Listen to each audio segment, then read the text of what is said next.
anything like aggravates my scalp. If anything, you get what? You just get dandruff straight away. Yeah, pretty much. Yeah, and like itchy scalp and dandruff. Yeah, whereas I've never had it before. Like in my entire life, I've never had dandruff once. When I haven't had dandruff. Started using weird stuff in my hair for having long hair, like hairspray, big one. Dry shampoo, big one, and something else. And yep, I got fucking dandruff. I was like, is it snowing inside? Yeah, no one tells you about that kind of shit. That like all this, like I think women have got all these hair products. They must be good for your hair and whatever else. Most of them actually fuck your hair up. Yeah. So well, that's why they all have to go and have £200 hair treatments when they go to the salon every 6 months. They have the hair glued back to the scalp. Yeah, I've just and the skin scraped. Not had a haircut for a year and a half, and then I thought this is the product of it. But then if you don't look after it, you just fucking. We're getting less and less manly every episode. So I spat yesterday. I do have. I got my nails did. I've got dirty man hands from being under the car bonnet. I thought you were going to say I had my nails done. Had them manicured. Got acrylics. I don't know what that is. Very nice. Or what is it? What's the other one? Got gels. Yeah. I don't like fake nails. Yeah. You don't mind them? I don't like them. Yeah, I've got a thing. I'm just like, I don't know. I don't like them if they're like really, really long. Yeah. If a fake nail looks like it's real, that's all right. That's all right. But just anything that is obviously fake, it's a real turn off. Like talons. Yeah. And they're literally like angled, like not like to a point rather than a flat cut. It's one of, I don't know. For me, I'm just like, ugh. Maybe it's person to person. Maybe on some people you'd be like, yeah, it suits them. But just generally don't. No, I always think it. I don't know. I've just never liked it. Obviously, it's personal preference, but yeah, for me, I'm always just like, not very nice. No, not for me. But have you ever had a girl with raggedy fingernails? Nah. Now you see, that's why. Yeah, maybe. I bet if you had like a ratchet fingered girlfriend, you'd appreciate all the fake nails in the world. Yeah. I don't know. I think fingernails should just look like fingernails, like a normal human. What I want to know is why, when I wake up in the morning, is the dirt under my fingernails. When I go to bed after a shower, everything's crispy clean. You need to wash your bed sheets. Or you're scratching your arse. It's bum. I'm assuming we're rolling right now. Yeah, we're going. We're going since you had dandruff. Oh, right. Yeah, there we go. So, just see, this is the shit that we talk about before we actually press play. I just started pressing record because we would sit for 10 minutes talking about the nonsense. And it's fun. It eases it in to episode 62. We're doing really well. We're on such a roll. Rocking and rolling. It's a bit of a weird one as well because we've got the short still to release when we're filming because we're filming this one early. This is 5:15. Is that right? Yeah, I put 5 minutes fast so that I'm on time for stuff now. It doesn't work. It gets me closer. Yes, this is Tuesday. We're filming this one. So we're not doing it on Friday. So this is super early, but because I'm away this weekend, so do you know why I'm away? So hang on, when this will be out? This will be out next Monday. This will be out Monday, so I'll still be away till Tuesday. So literally, as you listen to this, yesterday I will have driven monster trucks over other cars. It's pretty cool. Man, yeah, I'm a man, and breathing problems. I breathe like a bulldog. That's mannish. Yeah. When did that start? I don't even know what it is. It's like a. Oh, do you know what I found out about the voice thing you're on about? Why do they all talk? Oh, you were having a conversation, you tangented, and then you tangented from the tangent and finished none of them. So, monster truck driving over cars, it's a belated gift from COVID times that got put back. Yeah. I was supposed to do it all around, when I went and flew the plane. Yeah. And then I got the monster, doing a bit of an adventure thing. So now tagged on as well, skydiving. Tandem skydive. So it's the baby version. It's not like what we want to do where we get to do it ourselves, which we need to chase that. I've completely forgotten about it. I'll message him. Because we want to be able to be solo jumping. Yes, so you actually get qualified to do it. Yeah. So this is more looking like fucking mini-me. in his little baby suit. Yeah, so I'm going to be baby suited up. Yeah, find the biggest guy possible. Yeah, I'm going to message someone like Imran size. Imagine. Yeah, just make me look like an absolute Can't even touch the ground. You're just like... your little legs kicking. Be like a Master Blaster from Mad Max. I'm going to have to message him though. I want to message beforehand. What can I wear? Because I want to be able to wear the silliest thing possible. Mankini. Well, not that silly. I mean something like Thor outfit or something Deadpool. Just something that'd be fun. Yeah. See what my limitations, but I reckon they'll be super gay and strict. They'll be like, because they put a weight limit, right? Now, how does this fucking work? There's weight limits for your height. How does it matter how tall you are compared to weight? So what? Maybe it's who you're strapped to. Like, they're going to want to strap you to someone of a similar... Do you reckon it's the human limitation? It's got to be. Yeah, because realistically, they're not going to want to put someone who's like 5'2" with someone who's 6'6", because they'll have to carry you. I suppose the guy on the back's going to be doing a lot of the control work, isn't he? So if you put a 5'6" dude who's like 18 stone with a 6 foot guy who's 13 stone, maybe they're just topsy-turvy everywhere because he won't be able to control the dude's weight. Yeah, maybe. It's got to be balanced. Anybody who knows, let us know in the comment section. Answer that question and enlighten us. It's a Tuesday. So I will have just driven monster trucks. I still haven't skydived. That's not till later. But I will have driven monster trucks over cars. So I'll let you know how all that is in the next one. Next Monday. So we're time traveling again. I know. It blows my mind a little bit trying to wrap it up because Imran's video just went up yesterday for us, which so far has done really well. Yeah. Everyone really loves it. If you haven't checked that out, make sure you check out last episode because we covered... What did we cover? Everything. We did a different one though this time. I got confused as what because we did a short with Imran as well. Yes. But in the short, we covered natural testosterone boosting and some other stuff. Which will have come out. So that'll be out as well now. But in the main one, we covered the common questions for TRT use. Yeah. Things like, will it shrink your balls? Yeah. And stuff like that. So if you're interested in all those things and just some funny stories he comes out with. And also Imran's past as a rapist. Yeah, that needs a lot of context. But we're not going to give it to you. You're going to have to go watch it to see what that's about. Yeah. Also, hashtag not a rapist. Don't go. Yeah, he's a good guy. He's definitely not a rapist. You'll find out if you listen to the episode why Lou just said that. But because it is a Tuesday afternoon, we again aren't drinking. So we still haven't christened the lovely gifts we got the other week of our I've got myself a little beer, but we're not going to bastardize the tumblers that we had given by pouring something into them that isn't a whiskey or a rum. No, they will be christened. They will be christened properly. Yeah. So instead we are, because I want to, got the Davidoff little mini cigarellos. Now I tried to put these in a cooler thing, but they're actually quite long and don't fit in the ones that all the other ones fit in. So you actually get a little bit more of a cigar with these. I messaged Anthony today, actually. I messaged him yesterday. Did you? How weird. Yeah. That's very coincidental. I didn't know that happened. He hasn't replied to me yet, though. Oh, he replied straight to me. He said, I hate Lou. He thinks I'm a prick. He said, I hate Lou. God damn it, Anthony. Okay, he's just messaging me now. And I said, don't reply to him. Yeah, just ignore him. That's all I do. Yeah, that's right. And just pretend that you didn't see his message. What were you messaging about? No, he put something up about... I put something on my stories and he put something on there. So that sparked my memory that we hadn't spoken for a while. So then I messaged him directly. I was talking to him about, obviously... Actually, I don't know if he did reply. Did he blank you as well? Unbelievable. God damn it, Anthony. Did he not reply to you? I don't know if he did because I remember... No, he hasn't. Unless he did and I haven't seen it yet. Because I said to him, been too long. We need to change that. Oh, I missed these. So I've missed our cigars. The reason I messaged him was because we are in the very, very early stages of sorting something with the actual CREWCast event where we're going to do something live. And I'm just trying to find some dates from a few people, and Anthony's definitely somebody who we want back on. Yeah, definitely. We get Imran, Anthony, and I don't know.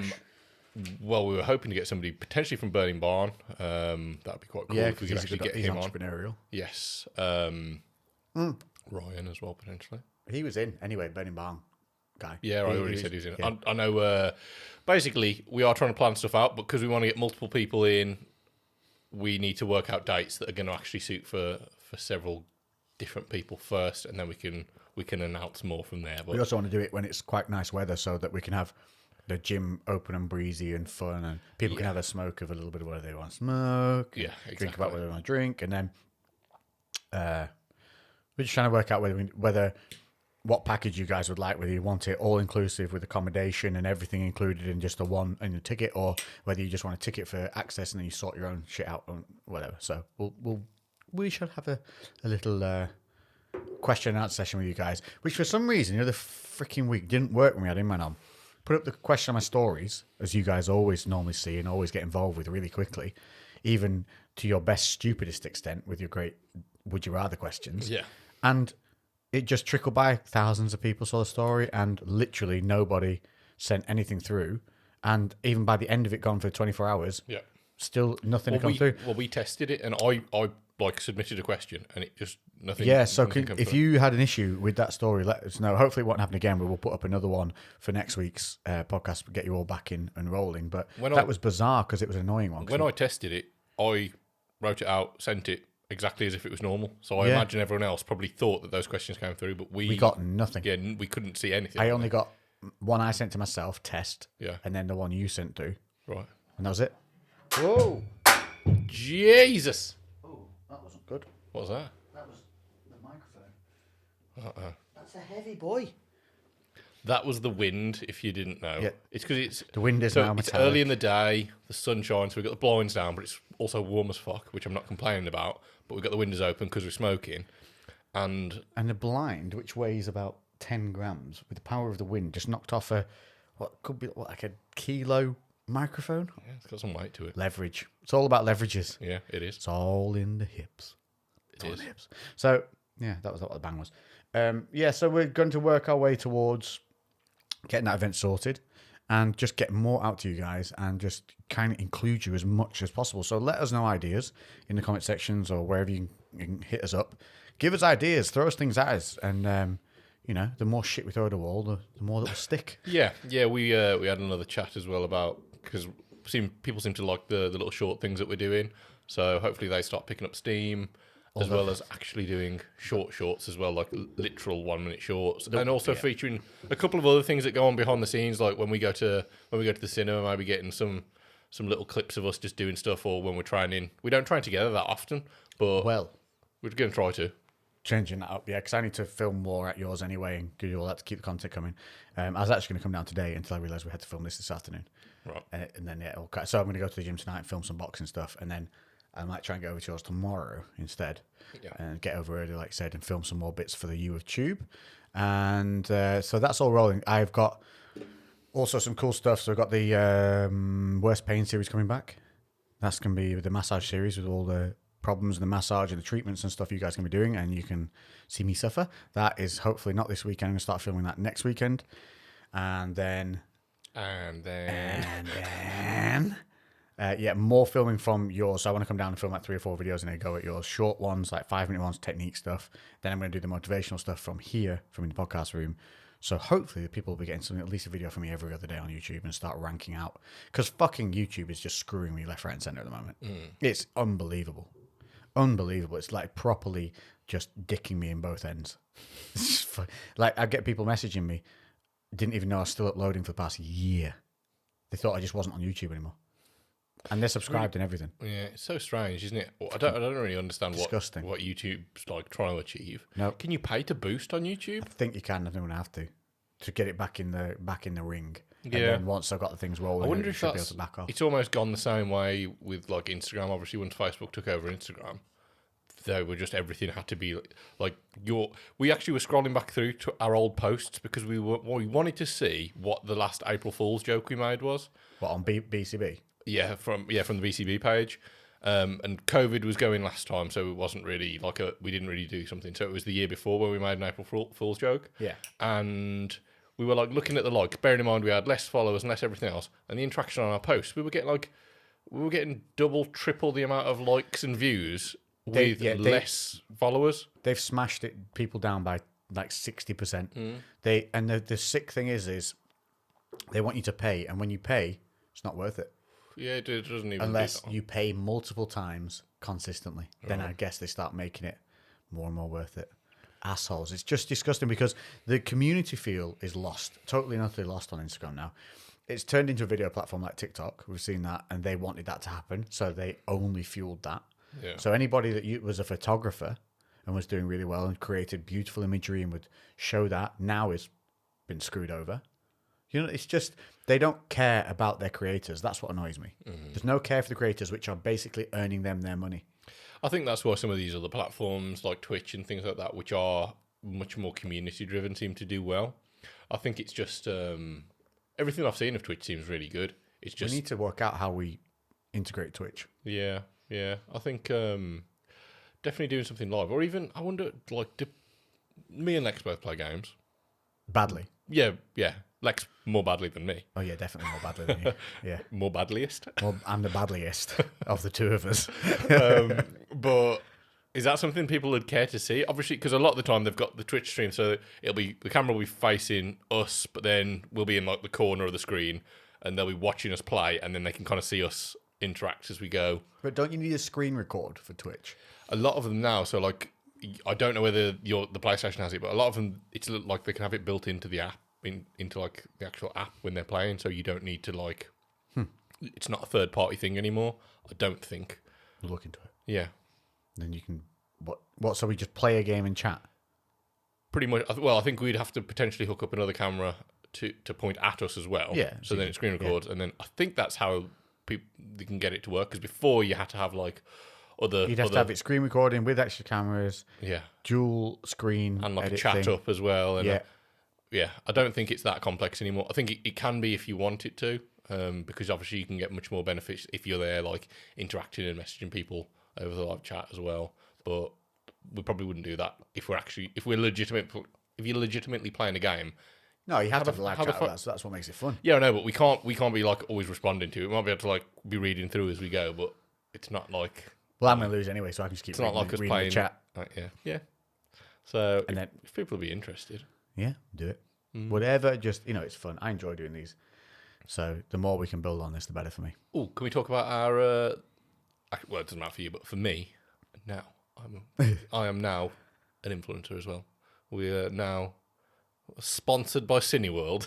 Oh yeah, unofficially sponsored by Cineworld. That is a fact. Yeah. So the other week, I got a message from Cineworld, one of the area managers, who loved our Batman review so much that he has given Lewis and I.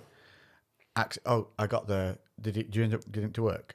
I haven't tried it. Okay. So we've been given an annual pass for Cineworld to go and watch movies at our leisure and critique them. So what you might actually end up getting is some movie review special episodes, which are shorts as well. I think we need to do them as separate. So Oh, it's not 100%, the yeah. entire. Just we have that as a separate thing. Like a 20-minute, 10-15-minute one maybe of just the movie. So we can go and watch stuff we would not normally watch, break it down.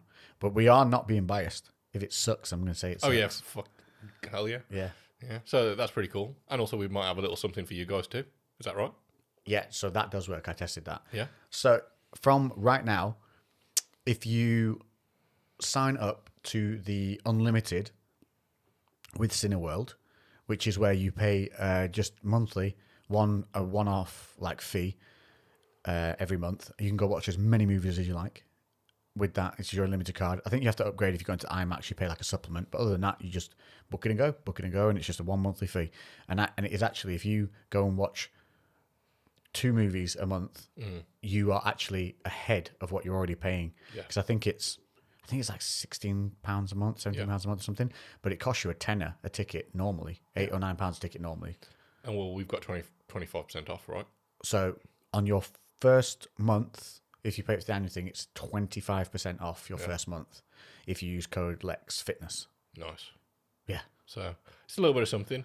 Something. And what we'll do is we'll try and see if we can get something for you guys for an annual pass rather than a month-to-month. Because I know this is the month-to-month one. If you pick to pay month-to-month direct debit, it's 25% off your first month. So we'll see if we can get something for if you pay one big lump for an annual. Because that's an option on there as well. Yeah, we're going to see how it goes. It's not something we necessarily intended, but nice little add-on. Yeah, it just came about. It's very cool because we both love the cinema. Yeah. Really love the cinema. It's just like fight if you make noise in the cinema. Love it. Yeah, Cineworld won't sponsor us when they find out that we're beating up their viewers. Shut the fuck up.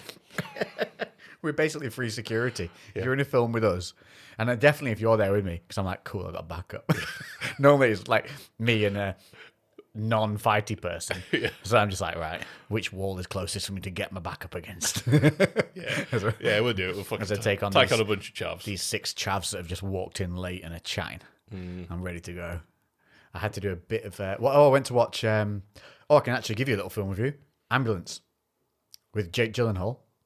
All right. Went to watch it with my mum for Mother's Day. Yeah. So I got a couple of mum stories. First one, went up to Manchester to see mum, took her out for a nice meal in Didsbury. It was lovely. Gusto. Went there, it was lovely. And then took her to the cinema as well, so it has like a full day, you know. Nice. And she picked Ambulance to go and watch because she's seen the Batman. And so it's Jake Gyllenhaal. It's a bank robbery movie. Is this where It's him and he answers the phone? To the... No. That's a different movie, Jake Gyllenhaal. That's on Netflix. Right. Okay. Where he's on emergency call phones. Right, that's brilliant. That film. Okay. If you haven't watched that film, that. watch that film on Netflix. It's sick. But this one's Ambulance. It's called, and it's a heist movie basically. Heist going wrong. Obviously, you know it's going to go wrong because the heist is at the beginning of the movie. It can't go right, otherwise the movie's 15 minutes long. Completed. Yeah, but you just think so. For the majority of the movie, it's then them in an ambulance, which shouldn't work because I mean it's a 2-hour long movie. It's long. Yeah, it's fucking brilliant. The way in which it's filmed is so fucking clever. They use a shit ton of basically high arcing and angled shots alongside drone work, intermittently flipped in with close-up circular work as well. So what everything do you mean circular? So like it spins around the feature who they're looking at. There's loads of scenes like that where like the pace picks up and then the camera goes from a steady shot to a circling shot and things like that. Just really clever. Like as it's flitting between two people, rather than it just flitting, it spins and things like that. But the cleverest part of the movie is they never use the same shot twice. Right. So you know how an action movie can just continually use the same kind of thing over and over and over. Yeah. Every action scene, even though it's a car ramming another car or a car chasing another car, not one shot the same way. Constantly different angles, constantly different approach, constantly different view in of a car, out of a car, behind the car, up the car, over. Just so flowing and so fast. It literally, I haven't been in a movie for a long time where I've literally been anxious watching a car chase. Really? And it makes you be like, oh, fuck. Yeah. It's so clever. Ending's a little weak, which is always going to be. Because it just kind of it's not this big bump of an ending. Yeah, it doesn't come to a crescendo. It doesn't really come to a crescendo. It comes to a good... The ending's good, but it's a little bit like... Lackluster? Yeah, kind of. It's a little too on the nose, the very ending of it. I would have preferred it to be a bit more of a sudden stop. Okay. They kind of peter it out. I think it needed a sudden stop. But it ends in a conclusion that you're happy with. And probably not the way you're thinking. Although I did call it. All right, okay. Yeah. So, would you say it's predictable? The ending? No, not predictable. You're just a fucking genius. Not unpredictable though, but just it's not something that's glaringly obvious that's going to happen. And there's loads of nice little twists to it. Right. Really cleverly done, and it's also got some comedy elements in there, in a like black comedy kind of way. Mm-hmm. Yeah, well worth a watch. I'd definitely give it a strong 8 out of 10. If that ending was a bit stronger, it'd been a 9.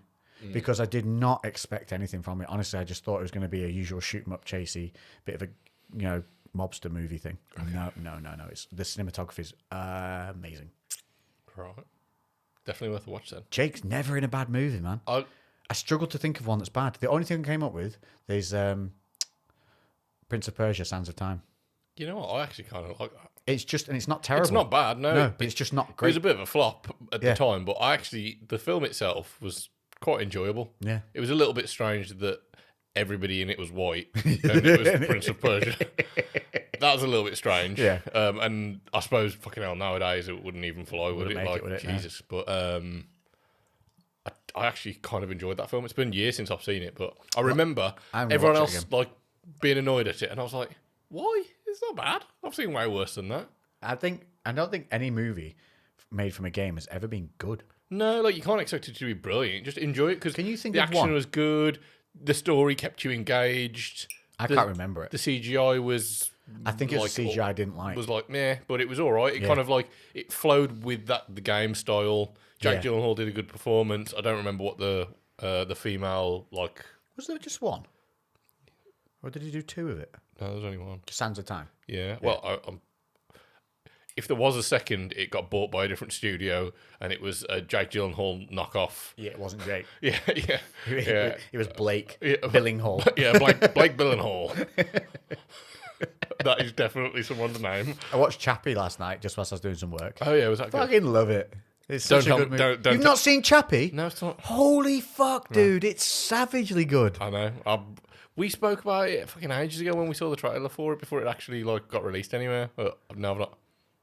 Are you thinking of the same thing? No, what are you thinking of? Chappie's been out a while. What's Chappie's this? an older movie. Chappie was like 2015, 16. Oh, right. No, then. And it's Chappie the robot talks with a New Zealand accent. Oh, no, I'm not thinking of the same thing. Chappie likes it. Chappie wants to go. Chappie wants to go. Yeah. It's about a robot that becomes sentient but is raised by gangsters. So they're trying to get it to do crimes. But it's like, Chappie won't do crime. Can't do crimes. I can't do crimes. Crimes are bad. Chappie can't do it. Promised his maker. And so they have to trick him and say that, like, to stab people is it just puts them to sleep. Feels nice. Yeah. So he's throwing ninja stars at these people. He's going, "You got to sleep now. You got to sleep." Throwing ninja stars. But he's sentient, so he slowly gets. He's really, really intelligent. Yeah. And by the end of it, he like works out consciousness and stuff like this. Yeah. So it's this whole full spectrum of he starts as this child, but by the end of it, he's basically worked out what consciousness is. Oh. It's a brilliant movie. Okay. It kind of got mixed reviews at the time, but I fucking love it, and I've watched it multiple times, and it only gets better. I actually have to skip the bits where he gets like, because he's a military robot for the police, and when he's hacked, obviously he's got a different programming, so he's now sentient, but he's basically born. In terms of when he wakes up, he's like a child, knows nothing, knows no language, no anything. So when he's brought up, he's completely different to how they're supposed to function. And I forgot the point. You had to turn it off, or you had to pause it or something, mute it. Yeah. So they're teaching him how the world outside's bad, these gangsters, by dropping him in a bad area. And they obviously all think he's just a messed up police robot, these people who see him. So they start trying to destroy him. Yeah. So he learns that these humans are bad. So because the guy's trying to make him be loyal to them, to show him how horrible the humans are. Yeah, and I have to skip that bit because it's really sad. Yeah, because they beat him up and he's just because he's like a child. Yeah, so he says, "He's please no, don't like it, I don't, please," and they're hurting him and really like trying to destroy him. And then when he gets back to the base, essentially where they're all set, it's really sad because he's talking to the girl who calls mummy, and he's going, "And they keep kicking me, even though I said please, and it's just like really, and then she shows him his book, and he's like, "It's like just what you would really envision a beaten child to be like." It really hits home. It's like because they put it in this robot that you almost found cute, and you're desensitized from it because it's a robot, but then they humanize it so well. Yeah, you get it. You get a whole different kind of perspective. Yeah, and it just but because they humanize it so well in that moment, it all of a sudden rushes and hits you like, oh, yeah, that's probably what an actual child would be like if that had happened. Things that had happened to it, like little things like they show in this book, and it goes from this terror to little thing going, Chappie's book. Could Chappie read the book, please? And it's just like wants that comfort of having the book read to it, even though his arm's fucking missing and stuff like that. Yeah, fuck. Yeah, it's real. I can't believe you've not seen it. No, it's so good. Right. Well, that's another one to add to the list. Great movie. Anyway, so you went and saw some Mum Stories. That. Yes, Ambulance, 8 out of 10. Definitely go see it. Cinema film only. Right.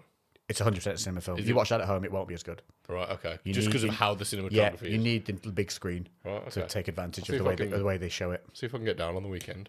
Well, actually, this Friday, because normally we always record on a Friday night, this is the first Friday night for ages where I'm actually free. Because normally it's me who has something going on the Friday when we have to adjust the schedule. So I never ever have a Friday night where I'm free. So yeah, I might go to the cinema with Emma. Yeah, sounds good. So what's this other thing then? Because you mentioned something else about your mum. Oh right, yeah. Briefly before, but then you were like, "Oh no, I'll save it." Yeah, I'll say it. So I went and re-recording this bit, so Lou will not sound as shocked. Because we start the recording. What? What? Yeah, I want fresh reaction. Shocko. So what? So the other thing with my mum is she owns a flat in Manchester, which is her retirement fund that she's put. So my grandfather, when he passed away, left money for her that she invested into the flat, and it's so she, rather than having savings, put it into properties. It's meant to be safe. Yeah. And which was the one? There's a building burnt down in London. Grenfell. Grenfell Tower. Grenfell. I think it's Grenfell. And the issue was the fire regulations that were supposed to be upheld. They were circumnavigated in that building. They were really bad. Like they literally just signed off stuff that wasn't even there. But what's happened is, as a tidal wave effect from that, not ripples in a pond, fucking tidal wave. They've assessed all buildings built from a certain time frame, and it turns out that what they need now in terms of fire safety is different to what's been put in these buildings. And my mum's building that she owns his flat in is one of these buildings that is now deemed to have not this effective level of fire safety materially bits. So a lot of the buildings, it's the cladding on the front. Yeah. Mum's building, the one that she's got the flat in, is not the cladding. It's something to do with in between the floors. Something needs further increase in level. It's there, but it needs more fire retardant material put in there. Some kind of thing. I don't know. So this flat is what she's let this thing out professionally for fucking years. So she's had this mortgage on this place since she bought it off plan. And then she's left it there, so it was income for her and going to be retirement fund when it's sold. Mortgage is coming to an end term to be renewed, because they're like 10, 15 years, aren't they, or whatever. And they will not renew it until this firework is done. But the firework is not going to be done in time for her to renew the mortgage. Yeah. So she's now left with a 6-figure sum that she has to pay off, or they're threatening to take this property off her, which is disgraceful. And obviously, she's not the only person in the building who owns a flat in that building. Yeah, of course. So there must be numerous leaseholders. So it's bad timing that this has kind of happened, but also it's completely not her fault or anything to do with it. But it seems fucking backwards that they can even get away with that. Like, how can they not remortgage? I would understand if the rates were just a bit, pretty shit. Yeah. But like flat out refusal to mortgage, because it's not like she's just bought the property, there's no mortgage on it. Never missed a payment. Yeah. Done everything she should have done. There's no reason whatsoever other than this one fact, and they're just being assholes. There's zero humanization to it, zero consideration. And so I was up there taking her out for Mother's Day, obviously, to have a lovely time, go and see the movie and everything like that, and take her out for food. And then also at the same time, I went up to see some of the guys I know around there who deal in mortgages, and I've got some friends who have got deep links into high-end business world to see what can be done. But there is the real fact that I'm gonna have to somehow help her come up with this money. A big number. Yeah, it's going to be a challenge. But it's just disgusting. She's 65. This is a retirement fund, and they're basically would essentially out from underneath they would essentially render her without any savings or retirement. Yeah. For what? For something that they know is going to be fixed and is fixable. It's been appraised, been approved, just needs the work to be done. I don't even they're still going to get paid, even if they extend. Yeah. Give her like an extension of 12 months. They're still going to get paid every month up until that 12 months. Is it like you said, you've spoken to mortgage advisors? Is there no one who's like, no one touching it? Not they won't issue a mortgage without this. It's like a 3-letter word, like FT something, whatever. certain certification, right? In that they, So the only other option is, my savings, which won't cover what's owed on it, but my savings, bringing in some other favours, But it's going to put me on my back foot in a time where I'm going to be going through some changes myself, which I'll announce at a later date. But madness. It's not ideal, and also just makes me want to walk into wherever her mortgage is and start punching people in the dick. And have you looked at any kind of private financing, not going down? Well, that's what I'm going to be doing. I'm going to be through people I know who can afford it. I'll see what I can get in terms of a legal agreement to borrow X amount. Yeah, it's just because it is literally going to be footing the bill. It might take a couple of years. Before everything gets into place, but it's just a few years. That's fucking insane, because there's going to be so many other people that get affected. Well, this isn't just this one building. This is throughout the country. There's got to be some kind of court case coming up against this. You'd think so, but in the meantime, that's what I'm saying. The banks don't care. The mortgage lenders don't care. They can see that this is all going through the procedures. They can see it's going to courts. They can see it's going to appeals. They don't care. They've got an elderly woman who they know would struggle to cover what she owes, and they've got a chance to. They've been paid for the last 10 or 15 years, whatever the mortgage is, and now they've got a chance to take the entire property off and auction it off for even more money. Yeah, and it probably wouldn't surprise me if they take it, sit on it until the work's done, and then auction it off once it's done. Yeah. Because that's when it'll be worth far more. Oh, like another 40% value on it. That's shocking, right? That's really So shit. it's not fucking happening. Let me tell you now, it ain't fucking happening. So that's my job for the next I've got 3 months. Yeah. To get it sorted. I will get it sorted. That's a fucking... I will just be busted by the end of it. But fuck it, I'd rather be home as a mum. Of course. And this is her retirement thing. Yeah. So, she's currently, she sold our family home. So she was renting, so because she always had this, she didn't want to buy another place because she had the apartment to sell whenever she did want to retire. She's fucking set herself up. She's done her hard work, and she set herself up in a position. Abided by the rules. Yeah. And she's just out of control. That sucks, man. So yeah, it's a shit cunt situation. But this is what happens. This is what these fucking companies. And we keep trying to say this. Companies don't give a fuck about you. You've always got to have your own back and have decent people around you. Like I'm so lucky. The people I know up there, good friends that I've known for over 10 years, that when I told them, because they not only helped me connect me with the people I need to talk to, but they also offered their own help alongside, like just so crazily generous. So that gave me, it still gives you that, but other people don't have that luxury, No, this is obviously going to be happening to hundreds, thousands. I'd say of people. Thousands. Well, how many buildings? Let's think. The apartment she owns is in, let's say it's a 15-story building. In each level, there would be 1, 2, 3, 4, 5, up 10 to 12 apartments per level. And you're talking like 150 apartments plus per building. And how many thousands of buildings are they fucking over? Yeah. And the banks are just rubbing their hands. Yeah. Yeah, because there's going to be... It's just a case of waiting, because most people's mortgage agreements won't be 5 years, something like that. Then you're not going to be in a fixed term of mortgage for... But because she bought this off plan as well, which a ton of the other investors will have done. Right. Anyone, because they were buy-to-lets. Yeah. That was that era of buy-to-letting. Yeah. It was a big boost. They were giving away they were pushing buy-to-let morthages, weren't they? Yeah. That's what she has. And that's obviously got a tighter so she time invested frame. in that rather than, a retirement fund, because she works for herself. And she's, living in, she's moved a couple of times. She's been living in, smaller houses that don't cost a lot of money, so that she knew she had this investment that was growing in terms of bricks and mortar in this modern, safe building. It all been signed off. That yeah. Fucking joke, that is. So, but mums are worth more than money, aren't they? Oh, definitely. Yeah, you just got to... It's going to be shit to deal with. I'd like to think that some justice would come eventually, that there'll be some court case, because there's going to be enough people. Like, someone's going to have to... But it will be too late for most people, because I bet you people have already lost their investments. It'll be a retroactive kind of resolution, but again, for some people, that's too much. You lost your fucking house. What do you do? Well, where do you go from there? Yeah.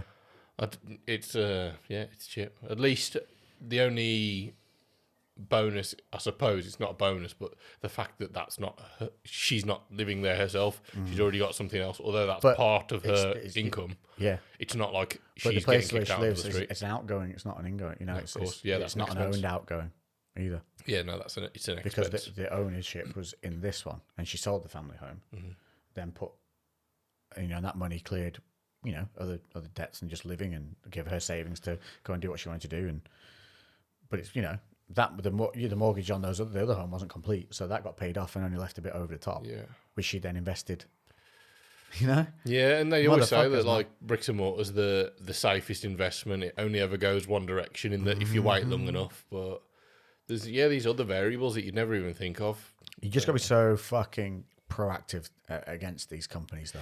You have to come together as a community against them. It's the only way you win. As it's in a block of flats, is that leasehold or freehold? They're leasehold. It's got to be leasehold. In a flat, yeah, 'cause you can't fuck with the actual external parts of the building. So surely, if it's an external part, it's somebody else's responsibility. Well, I think as well that there is that. Obviously, it shouldn't even be hers.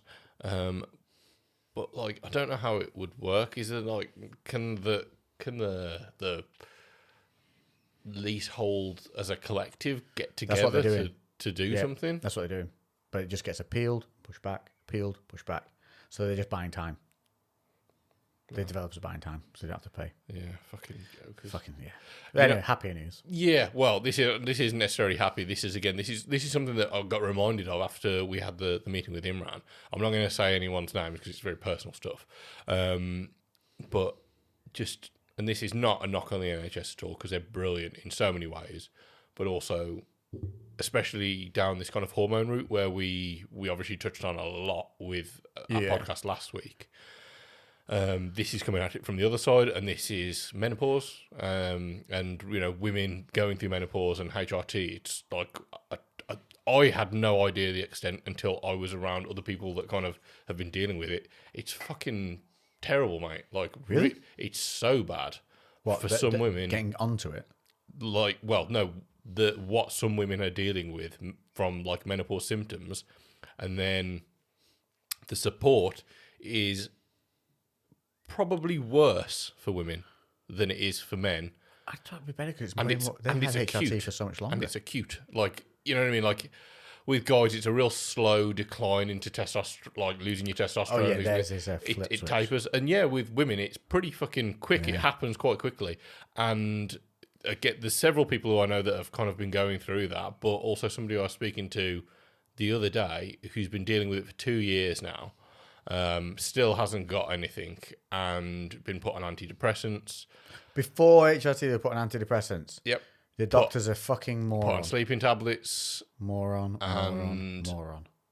The dealing with some serious depression issues. All related to hormones. Yeah.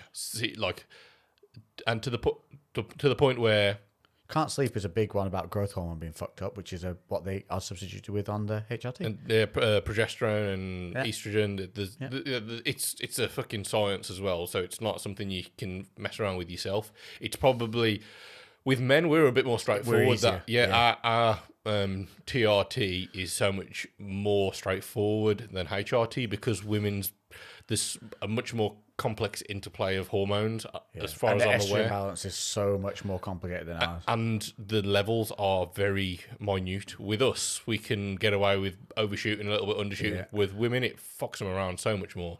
So through the NHS, she literally had to like fill in a form. She said that she's having suicidal thoughts. She gets a text response saying a doctor will call you back within a week. Wow. Fucking hell. Where's she based? Like in a city centre or in a countryside? Countryside. That should be better. You would think. Yeah. And do you know what it is? You have to fight.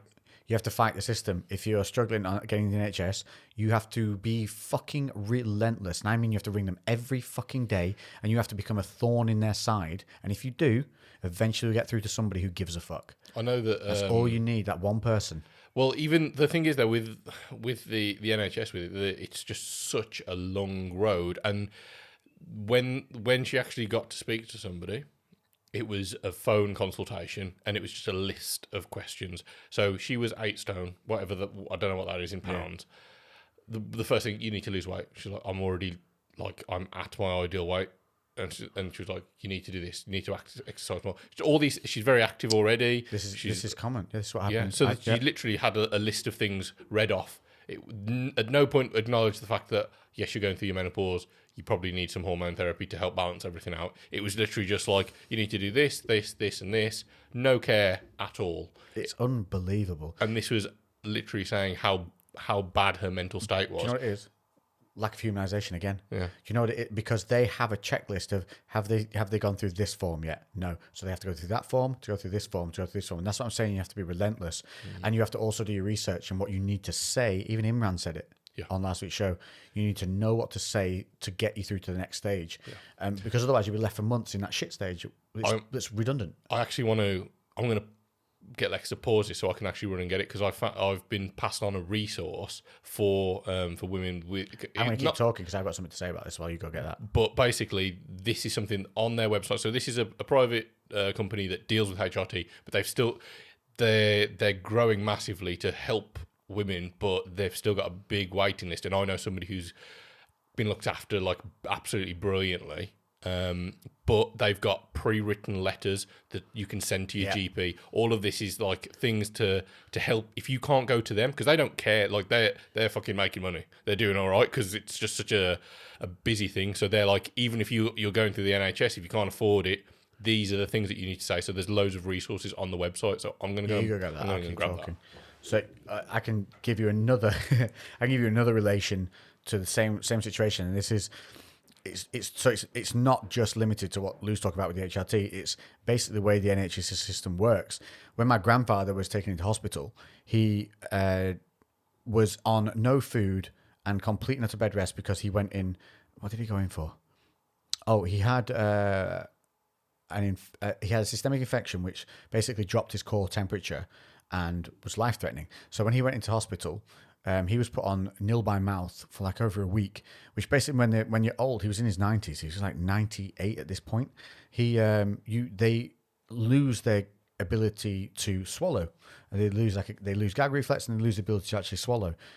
The morons in the hospital, because this was a procedure that they have to go through first, after he had nothing but like nil by mouth, they knew he'd lost his. There was a risk of him losing the ability to swallow.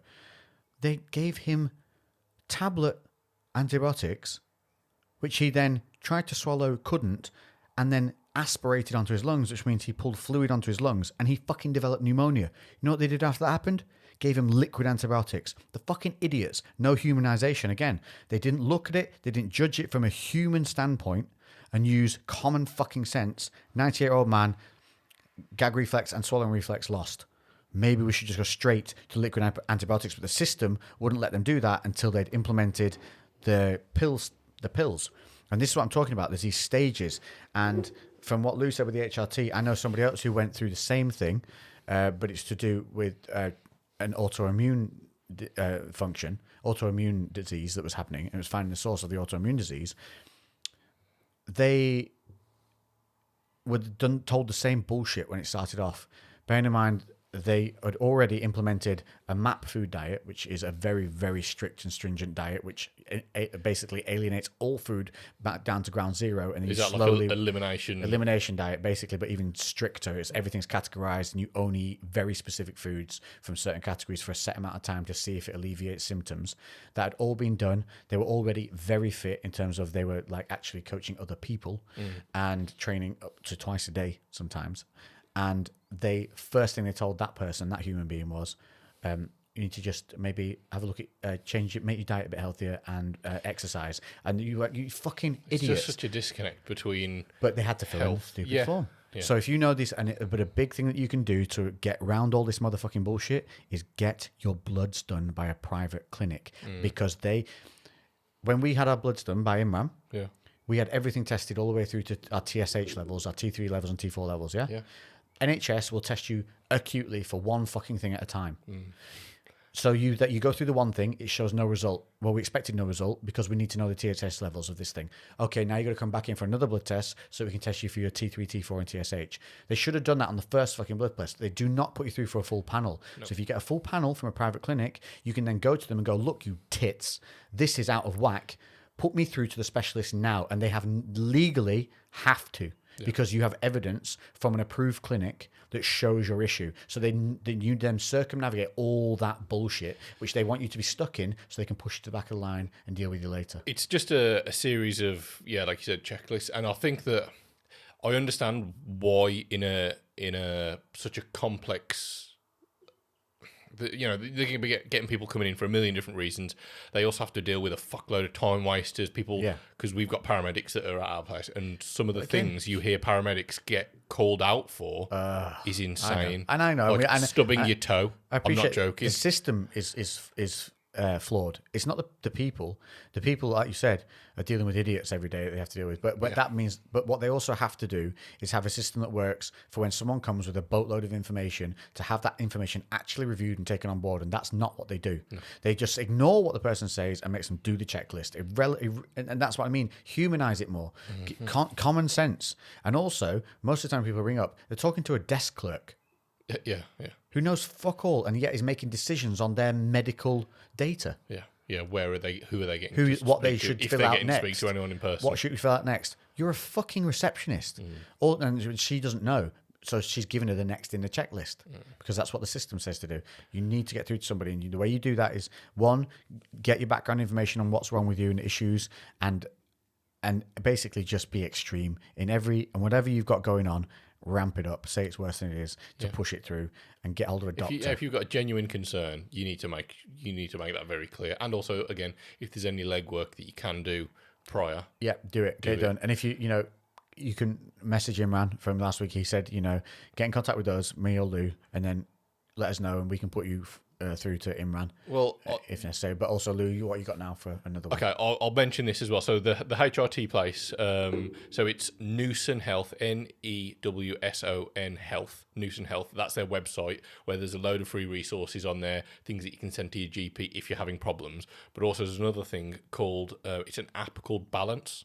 And it's where you can log your symptoms, and that's something that you can actually then, once you've logged your symptoms for a period of time, you can then bring that into your GP and be like, look, this is everything that we've already got. Can't ignore that. No, so that's something that's really important. And another thing, just on that, like I haven't even mentioned it to you, but I spoke to Imran about it after. I had an allergic reaction because I have a load of allergies. I had an allergic reaction to something that I am almost certain is not something that I have had a reaction to before. In the food that I ate, there shouldn't have been anything I was allergic to, and the reaction was completely different to any other reaction I've had. Normally, I know within 30 seconds to a minute if I'm having a reaction. You're having an erection? A reaction. That so sounded like you said, I know if I'm having an erection. Well, I also know if I'm having a reaction or an erection. Yeah, if it's erection, you're good. No erection, tingle in the face, bad. Yeah. And this reaction took, I don't know, an hour, 2 hours before it started kicking in, and then just ramped up and ramped up and ramped up over hours. I had hives everywhere. My throat started swelling up. Extremely itchy, went extremely red, like redder than you believe your skin could go. Really? Yeah. I literally had like hives all over my body, and it just kept getting worse and worse. And again, obviously the issue with that is like restricting breathing. Yeah. So ended up having to go to A&E. They managed to get it under control. Explained everything to them, and they're like, "Yeah, you need to get another allergy test done because and I said to them, I haven't had a checkup since I was probably 13. I was gonna say, I'm 30 this year, and I was like, it doesn't make sense. It's not like my normal reactions, and I shouldn't have had anything. There shouldn't have been anything in what I ate. What did you eat? It was some meat. What meat?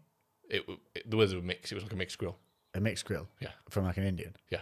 Oh, could have been anything. Yeah, but spoke to them beforehand. They were like guaranteed that there was anything in there. Well, they can never guarantee. No, they can never guarantee. But again, like I sampled everything again individually. Like it could have been other things, but nuts give me a reaction within 30 seconds, 40 seconds, a minute. But anyway, so I had this conversation, spoke to the GP. Well, it could have just been nuts. And I was like, but it wasn't like any other reaction that I've had. Unfortunately, I've had a fucking lot of them, so I know what my reactions are like. Challenge them. Yeah, I had to push, and they were like, "Yeah, but they could have exactly what you said. They were like, they could have had something else." I am fully aware that it might not have been what they said, but I'm telling you that the reaction was different. And why have I had plenty of allergies before that have gone a certain way, and this has gone completely different, as well as the fact that I've been explicitly told that there definitely wasn't anything that I should be allergic to in there, all points to the fact that something else is going on. And I've still not had a fucking test since I was 13, so I probably should have one anyway. And I almost died, dickhead. So what does it matter? Put me through for another test. Yeah, so like the fact, the error point of them not putting through a test is you die. Yeah, that's it. So so about 2 weeks later, I get a letter through saying, don't do anything. We'll get back to you by the end of May.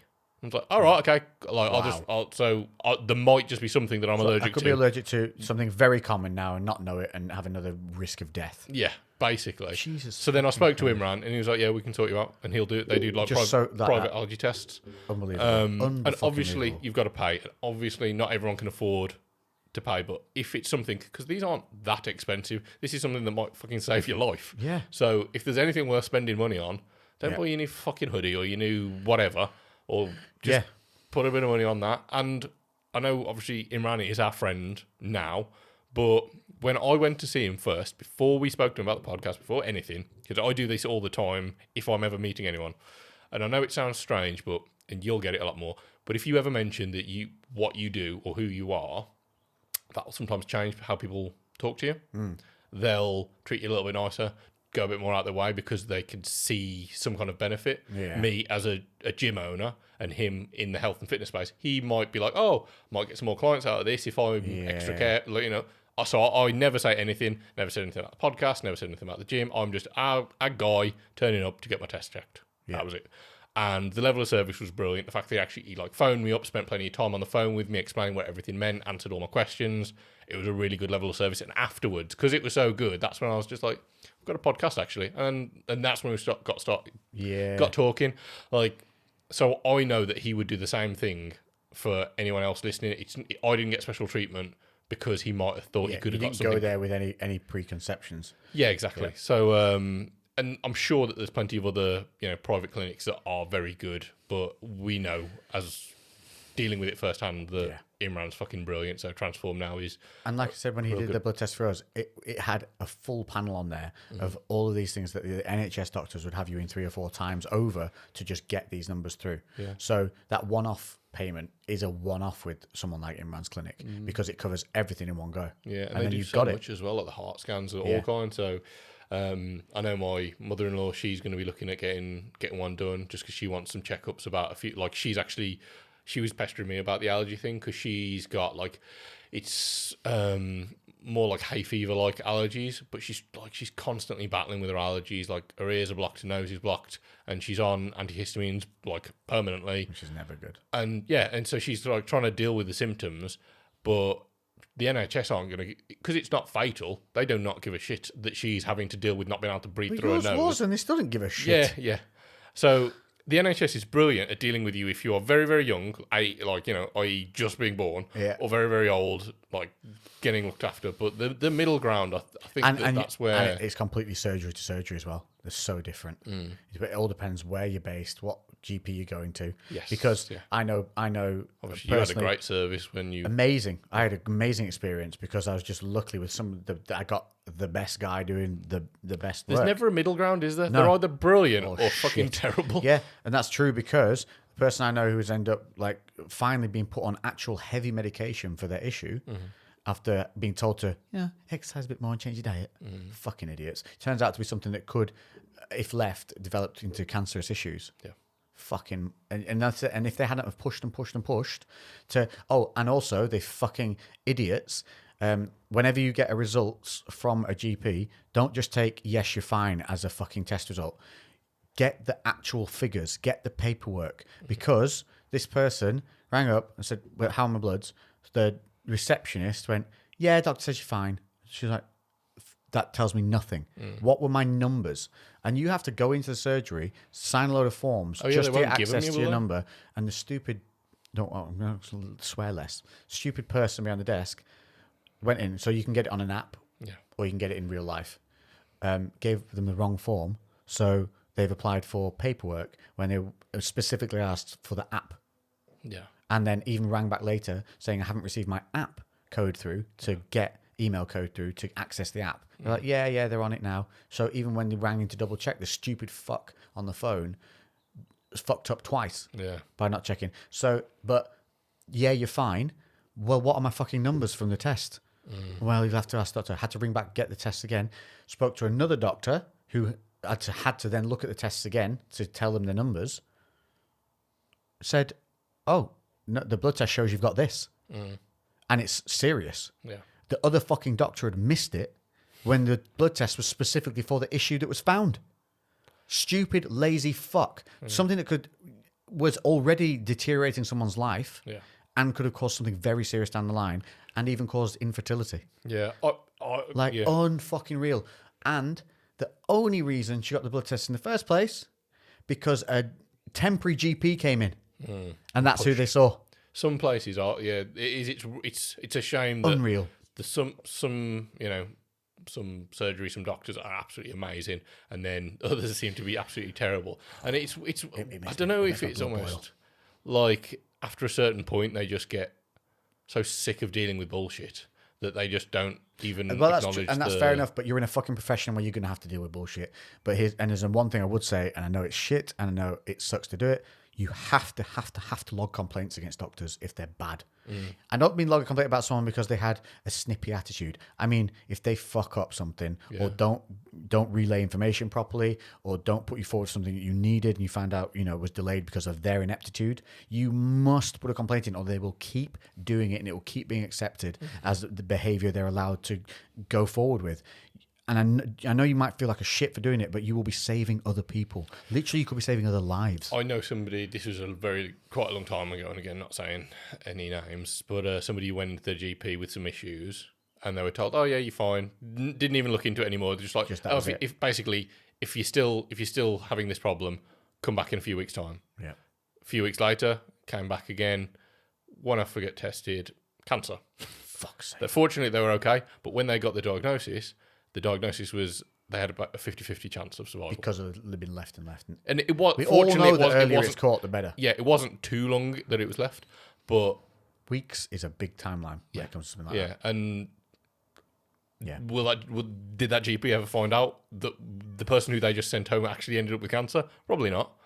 Yeah, probably not. You've got to kick them up the arse with these complaints if they are bad. Yeah, that feed. It's not even just. It's not personal, because they're bad. It's not because it's personal. It is because if they are going to improve, same as anything, you need feedback. I feel like we've been ranting. This has been a very aggressive and serious it turned, but it's because I brought my mum's disdain into it. Anytime you bring a mum's issue into it, the other person's gonna be like, motherfuckers. Yeah, it's. I don't know. I don't want to go on about it too much because again, it's been quite negative. Serious, and there's some that we can't keep. Not everything has a levity to it. There are some serious things, and hopefully our little rants will help somebody just have the balls to stand up to the system a little bit. Just you honestly, don't get me wrong. One phone call won't do it. You might get the rudest motherfucking bitch or bro on the end of the phone who almost basically hangs up on you. You just be like, that's cool. I'm going to keep calling back. Yeah. I'm going to be an absolute fucking thorn in your side until you get so sick of me, you're going to deal with me. Yeah. Because it's the only way they're going to get rid of you. Yeah. That is the attitude you have to have. But you have it with almost a smile on your face. You to be as pleasant as you need to be, but forcefully pleasant. Yeah. So that they've got nothing to come back at you then. Imran spoke about it, didn't he, before? He said, like, what happens when your doctor says no to you? How do you handle that? And if you haven't heard Imran literally talking you through that process, check out last episode. Yeah, check it out, because that's mainly from like a TRT point of view, but you can apply that to anything. Yeah. And what you said about calling back, like, this is on a much more novel kind of situation, but whenever I'm phoning up, say I need to renew my phone contract or I need to do this, that and the other, I'll phone up Virgin or whoever and I'm on the phone to them, and once I start talking to them, I always try and be friendly and get a little bit of rapport going. Yeah.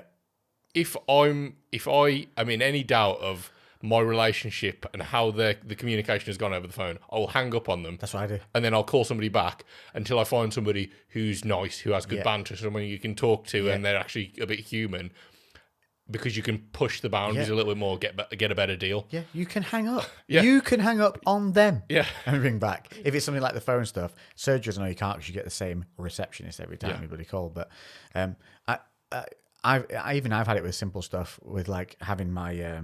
I have my roidy thumbs. Yeah. Even getting They've not bothered you for a bit, have they? No, started to click a little bit recently, but not bad. Like, it's going away, but I can feel the stiffness in the tendons coming back. For people that don't know, I've got some nodules on the tendons in my thumb. Probably, honestly, is to do with computers and phones. Yeah. It's caused it. It's in my right thumb more than anything. But I'm obviously prone to it because I got it a little bit in the left. So it's obviously maybe something to do with years of fighting as well, and catching the thumbs has made them susceptible to it. Because I remember punching and sometimes you'd land with a thumb and it would fuck your thumb up for a week. Like, bad. Yeah. So that obviously has probably got scar tissue and stuff in there as well, which doesn't help. But I called up to get these things sorted, and it was in the midst of the time, when they just come out of the COVID thing, which was fucking brilliant when COVID was on, because you would just get a text message through to get appointments, and your appointments would be solid and booked within like days. And then the moment they brought the normal system back online, it all went to shit, because all of the normal people who called up with, like you said, the bullshit, were allowed to phone in again. Yeah. So they started blocking up the whole system. Yeah. So I rang in to get my thumbs looked at, and they were like, yeah, and it'd been weeks and it hadn't happened. And so I ran back and just went, they got really bad now, I can't function day to day. And they were like, okay. And then I got appointment the next week. Yeah. But if I'd have just left it, I was at the back of the, literally when I rang up, she was like, yeah, the queue's just massive. We're just working through each person as fast as we can, step by step. So I ran back a week later and was just like, I can't open jars, I can't do anything. I can't function in life. It's affecting my job. And then literally I was seen within a week. So you sometimes just have to bullshit. Yeah, that's it. I think it's just like, if it's serious or not. But like some of the paramedics at the gym, literally, they've had an ambulance called. We should try and get a paramedic on with like ridiculous stories. Oh, well, yeah, I've got some. And let's do that as an episode. And getting called up for a stubbed toe. What? And they were like, it was like a lad that was like 16 years old or 17 years old. He phoned up for a stubbed toe, and he said that he'd broken his foot to get the call out, and they'd stubbed his toe, and they got diverted from a lady who was in her 90s who'd been on the floor for hours. Why would they divert her from that? Because this was ranked as a higher priority because it was a I don't know. They've got like a whole ranking system of what falls into categories. Up. Yeah. So 16-year-old with a broken foot, and quite capable to sit there with a broken foot. Little old lady. I think it was because dying. I think it was because he stubbed it on a car and said that he'd been hit by the car or something along those lines. He'd literally bullshitted. They should implement a slapping protocol. Yeah. When you get there, you should be able to call in 2 other witnesses to approve that it's slap worthy, and then you just like a mother would. You don't you do that again. So literally, don't you do that. I do it again as 2 words. So 6 slaps. Syllables. 6 big slaps. Yeah. And so this elderly person who was on the floor because of fall, if they're conscious and whatever else, they're still obviously a priority, but they're not. My granddad fell once, right? And the skirting on the edge of the wall, on the bottom of the wall. Yeah. He put a dent in the skirting board. That's the wood bit of the wall. yeah. And he he thought he was all right. Yeah. He had a big gash on his head, and he just thought he'd fallen over. He wasn't even aware that he'd smashed his head into the wall and left a dent. Months later, he used to walk in and go, "See that there? That was my head." And pointed at this just dent on the skirting board, and he just almost proud. Yeah. I did that. Yeah, I did that. Yeah. But he would have fallen. He had a little arm thing, but he would have just been like, "Yeah, I've fallen." He had no clue to the damage he'd done. Yeah, because their nerves shut down at that age. Yeah, they're not they don't feel it the same. Yeah. So it's just fucking craziness that what some people. You couldn't take a 90-year-old woman's word. How are you? I'm all right. I'm just on the floor. Yeah. As she's like bleeding from her back that she's not aware of. Well, somebody fell over. It was an older guy. This was outside the gym. Somebody fell over. He was an older guy. He had special needs. Somebody came into the gym asking if we had any blankets. So we didn't have any blankets, but we got our coats and everything like that just to cover this guy up. And he was okay. He wasn't able to get up. I think he may have potentially broken something, but he was conscious. He didn't hit his head, fortunately. But obviously, the fact that he had kind of special needs as well made it a little bit more challenging.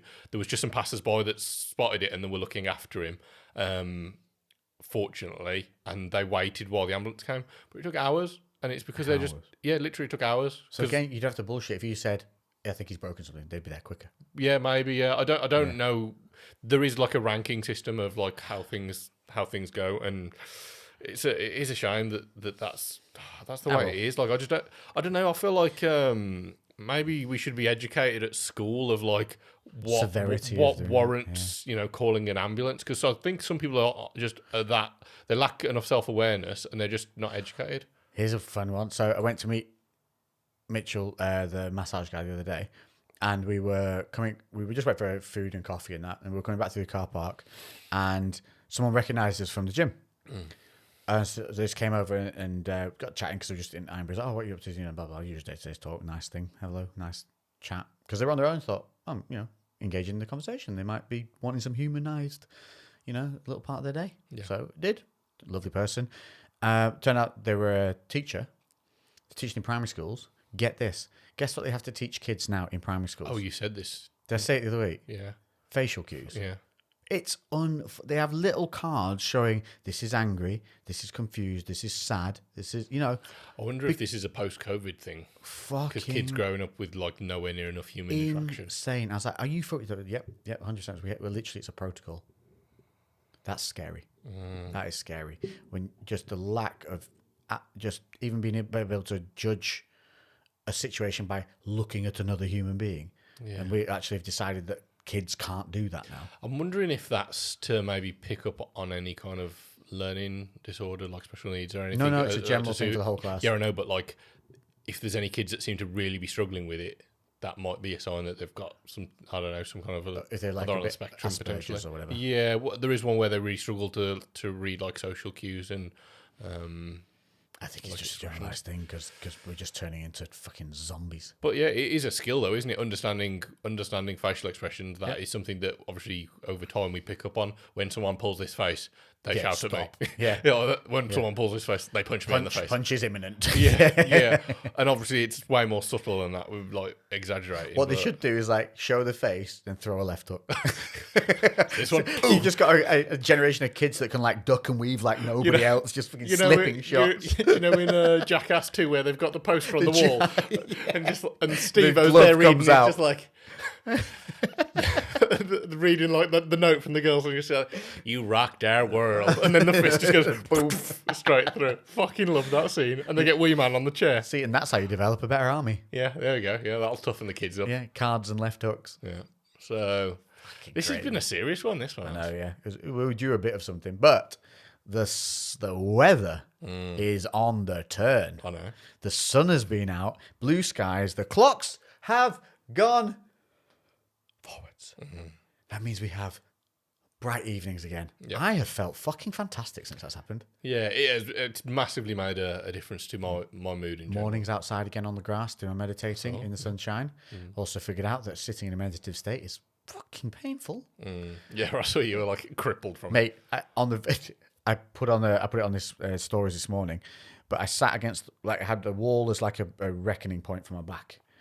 And then I sat, but I did the cross-legged thing. You know, you pull your one leg over the other like a yogi does. Yeah. Kind of. Yeah. And not fully because I can't do that. Yeah. And I sat and I was like, my body started flinching. Yeah. Involuntarily. Yeah. In like going, no. You know when you get a kid and it's like getting dragged to the bath? Yeah. It's like, no, that's not what my body was doing.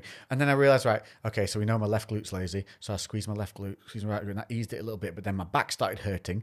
And then I was like, okay, so then now we know that's where that pain I'm trying to meditate at this point as well. So I'm following the pain through my body. Yeah. I'm trying to use it as a focal point.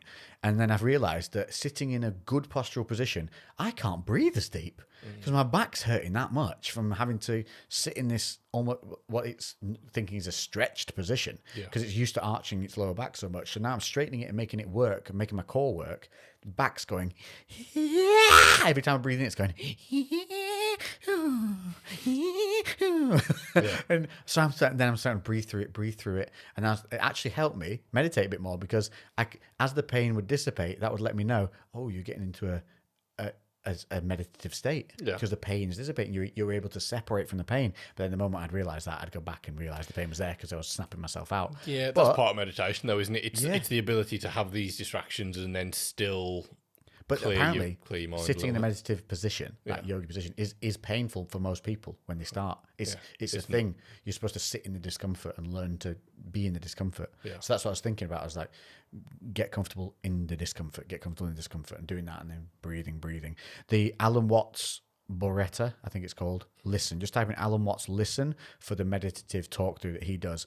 And it's just 11, 12 minutes, and I've talked about it a few times, but just fucking do it, honestly. You don't have to sit in a meditative state to start with. Just sit on a sofa somewhere comfortable, even lie down, and just start doing this thing. Honestly, your days will just become more focused, and it just helps you quieten your brain and stop that overthinking. If you're an anxious person, or you have anxiety, or you overthink things, or you procrastinate, it's fantastic. Even if you have trouble sleeping, because you pick up on noises too much, or everything has to be perfect for you to sleep, like has to be perfectly dark, has to be perfectly quiet. Meditation will help solve that. Yeah, help you tune out a little. I used to be like that, and I can now sleep with the blinds open, window open, cars going by, clocks ticking, and I fall asleep because it's the sounds of sleep now to me. Yeah. And it teaches you to just listen to that. But look, I'll finish before I tangent, because I'm going to come in. It's to do with meditation. Yeah, remember what you're going to say. So painful. When I got up, so I did the stories of like, I'm sat in this state now and it's hurting. When I got up, I am not joking when I said I hobbled back to the house. You know when your body goes, oh, don't move. Yeah. 'Cause I'd stood up and it was like, no, this is all you got right now. Yeah. My knees, because they've been sat obviously cross-legged, my legs obviously aren't used to that lateral force coming across the knee. It did not like it. Yeah. I literally limped back into the house from being sat in like this meditative position where when in it, I got comfortable. Yeah. Then when I came out of it, honestly, I would equate it to, if you lie on your arm for too long with your head looking at a TV the wrong way, and then you try and turn your head straight and move your arm, and it all just goes, ooh, no. My lower body did that. You're just locked up. I was giggling to myself as I hobbled back into the house going, if anyone could see me now, this would be hilarious. Lex fitness and just like Look at Lex trying to walking. heal himself as he crippled walk back to the house. Yeah, just absolutely folded up. Look, what I wanted to say was it's basically on meditation as well, something that I've recently downloaded, the Calm app. So You spoke about this before. So I've used Headspace for a while. So Calm's a different one, and I actually really like it. I actually think I slightly prefer it. I've got through a 30-day... Is this for sleeping or just meditation? Meditation, sleeping, motivation, exercise. There's loads on there. It's actually really good. One that I've nearly gone through the entirety of it, but LeBron's done a whole one, and it basically talks about the things that he focuses on to get his head right, and all the how he deals with the pressure of being a high level sports person, and the things that he prioritizes in his life. And it's narrated by him. It's his thing. It's really cool. And they've got this from other people as well, but the LeBron one I really like. But they've got like morning meditations, they've got exercises or like yoga flow things to kind of go through. I've got a 30-day trial that I can give to you if you want to give it a go. Yeah. But it's the thing I liked about it is the fact that it wasn't just meditation, because you sometimes want some. They even have some that are like 60 seconds, and you can do it while you're at work, and it's just like if you're like a breathing technique. Yeah, if you're just like for whatever reason getting super anxious, super stressed, and you can't go and meditate for 15 minutes, but you can go to the toilets, put your headphones in, just for like 1 minute, just try and get yourself together so you can carry on. Yeah, have a bit of a reset. And I was like, it covers so many different things. It just seemed really well-rounded. The fact that some of them were almost to make you enthusiastic, give you some energy to go train in the morning or whatever it is. And it was really good. I think it was like meant to be 25 quid for the year if you paid for the app. And then because I was just like, I just want to see what's on there for free. I closed it down, and they're like, oh, if you buy now, it's only £14 for the year. What? So I was just like, I think it was 14 or 14.99. So I just bought a year of it for 15 quid for the whole year. Yeah, and it's constantly being updated. £7 to £10 a month. Yeah. So it was really good. But I can send you a free 30-day trial. I'll have a bash at that. But I really like it, and it's really well put together. Even the fact that the dashboard of the app, you set the background, so like you can have like a rainforest and you've just got water like dripping from the rainforest, or just different sounds, and it's seamless from when your video ends. It just fades into, so it never feels like it's an abrupt you're normally listening. Yeah. So it feels so much more smooth. Like I literally finished some meditations and I'm like, is this definitely finished? And then I'm like, oh yeah, it is. It's done. Yeah. So it's really nice. You've had a good one when you open your eyes, kind of slowly, kind of be like bringing yourself back to the real world. You're like, that's when you know it's been a good. And some of them they're very guided, so it will talk you through. Like, I like the body scan ones where they're like, you'll visualize. You'll be starting from a certain position, and how much you notice that you have to relax your face. Yeah. How weird is that when he goes, and now relax your brow, and you go, oh Christ. Yeah, and you don't realise you're there like this. Yeah, but you're not even like that. It's just like this subtle tension that's constantly there. And then when you actively release it, you're like, oh my God. Yeah. How long has that been doing that? Yeah, everything's, your musculature's kind of tuned in. One of the things Alan Watts says is one of the stupidest things as humans that we do is tell ourselves, pull yourself together. So what does that tell you as a kid when you hear that? Pull yourself together. So you begin to physically tighten muscles as you try to strain to bring yourself back together, to bring yourself strong. Yeah. And so you're actively now creating tension through your body to try and de-stress yourself. It's the stupidest theory. So it's the same as pull yourself up by your bootstraps. Yeah. It's an impossible task. Yeah. It's not possible to do. It says we're taught through childhood, or just this is reiterated to us through our adulthood. Pull yourself together, all this. So we're actively creating muscular tension through thought processes, and we wonder why we're so tight and stressed and knotted up all the time. Yeah. And meditation again helps you realize these points. Like I said, I can feel my lower back, all these pain points from sitting in an old position because body's been so lazy at not doing so. There's so many benefits. Yeah. Calm. Calm. I'll send you the link. What's that one I use for sleep? Oh, it's called Slumber. Yeah. Oh, they've got sleep ones as well. So that like they've got loads of in. sleep ones too. That are some of them are just Stories. sounds, some of them are stories. I like stories. Cillian Murphy's done one. They've got like a load of celebrities that do these like bedtime stories, and it's literally like him. He reads like a book. Yeah, really slowly. Yeah, and very, it is very calm. Yes, it's designed to send you to sleep. It's meant to be kind of boring. The reason it works is because when someone's telling you a story, you're like, I can go to sleep. Someone tell me a story. I've listened to the story. They tell it so slow, and the calming music behind it and stuff like that.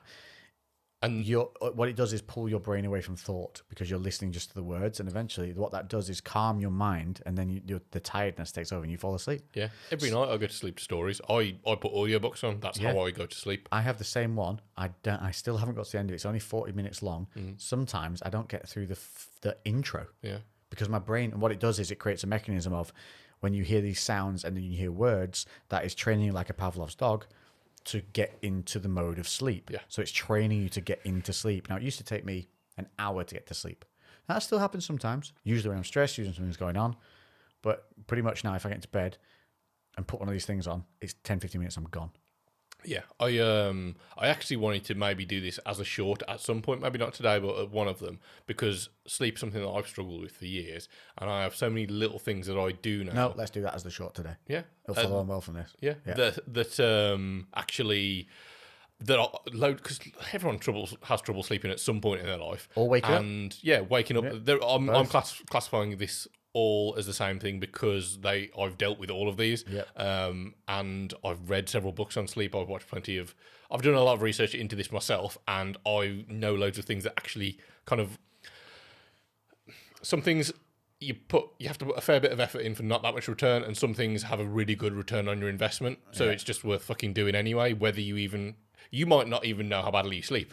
You might think, oh, I'm all right, but you just wake up and you're always groggy, and you're just like, yeah, but potentially you're waking up, but you're not really to a point where you're conscious, but you're breaking that sleep pattern a little bit due to road noise, whatever it might be. Or habits. Yeah. Habits that you've got used to waking up to pee in the night or something like that because it's just what you've done. So, but what you've done is trained your brain to wake you up every 2 or 3 hours. Yeah. And that's a bad, you can create that. You can create negative sleep patterns. Of course, yeah. Like sleep, it's called sleep hygiene. Yeah. That is it's not like how clean you are. Yeah. Sleep, for whatever reason, sleep hygiene is basically the habits and the procedures that you have. Well, yeah. That's it. That's enough to say for that, because we'll cover it in depth in the short. Yeah. So it's something I have wanted to talk about because I've got a few stories of people that have been struggling recently, and I've told them stuff, and they've been like, now it was just like, I'm actually a bit worried because his wife is heavily pregnant, and he's like, I'm actually a bit worried how quickly and how deep I'm sleeping in case she needs me in the middle of the night and I'm gone. It's so it's honestly it can be life changing when you start getting your sleep pattern back on track. Yeah. The problem is if you're bad at sleeping, like me, you can fall out of your pattern like within a day. Yeah, me too. Because you've had that. Some people are just innately prone to being night owls, which we'll talk about. Well, it's a circadian rhythm issue, and it's called the night owl gene. Yeah. And it means that your own body clock runs on a longer day cycle than the day does. So your body clock runs at like 26 to 28 hours, and obviously the cycle of Earth and Sun is 24 hours. So you're constantly playing catch up, and that's why you have these issues. And it's been proven. They found it's a genetic disorder. Yeah, it is. There was, I don't know if I've spoken about on this before, but I'm sure it was in like the 40s or 50s, and they had a group of people that went off into a cave for like 60 days. It was a really long period. Utter silence thing. Completely pitch black. There wasn't silence. It was just completely pitch black. There was nothing external, no clocks, nothing that was able to externally dictate the time of day. Oh, okay, and all of their sleep, everything got tracked throughout the entire time. And some people's circadian rhythms drifted from the norm daylight hours. Yeah. Some people shifted earlier, so they woke early, went to bed early. Some people went to bed late, stayed in bed later. But then also people's days, some people's elongated, some people's shortened. So some people literally function better on like 6 hours sleep, more hours awake. Other people function better on 10 hours sleep. And so it just shows how much that varies. So we're trying to fit into this box. Would you think boredom would have been a factor in that, though, if they're stuck in a cave? Boredom would be a factor, but they seem to, like, even leveling out for that, Because you're bored. I'm going, fuck it, I'm going to sleep. Nothing's happening. Woof. Yeah, there is that. Of course, you are going to be bored. There's going to be loads of other factors to it, but it kind of showed that the natural circadian rhythm. We're trying to put a square peg into a round hole. We're following, because especially now there's this dogma of like productive people wake up early in the morning and do this and do that. Yeah. And why? But they've also shown, those people that used to say sleep when you're dead, work through, you've got to power through, burn, that whole work, when, sleep when you're dead, work till you fall kind of job. They've proven that is actually really counterproductive. Yeah, the whole Arnold Schwarzenegger, you need to sleep faster. Well, Rob Bailey was a big advocate of it, wasn't he, for a long time? But then he came out afterwards saying how much they'd actually relationship struggled, loads of things struggled. Yeah, he got work done, but he himself began to crumble mentally, relationships crushed. Yeah, and it is counterproductive. So sometimes you have to pull back to get more done. It's the quality. It's the quality of work as well. Like in some more progressive countries, where they're reducing to a 4-day work week, but people are actually more productive because they're more focused, more energized from having more time to themselves, reducing working hours. All these. It's the same thing for sleep. Volume when it comes to workload. Volume is not everything, because there's a point of diminishing returns where you potentially can achieve more in a shorter time frame if you actually spend time replenishing your energy, giving yourself, putting yourself in a good mental state. Pulling away from the work and giving that de-stress time. Yeah. Like me, thinking, I'm a night owl, so I do more work at night. No, you do more work, but you you don't get any more done. It just takes you longer to do it. Yeah. So if I started to retrain myself to be focused within certain hours within the day and get work done within those hours, rather than leaving it later because I feel like I'm awake when I'm later, when actually all that's happening is it's just taking me longer to do the same amount of work because I'm awake. Yeah. But I'm actually deteriorating without realizing it. Yeah, you're getting tired and you're struggling through it.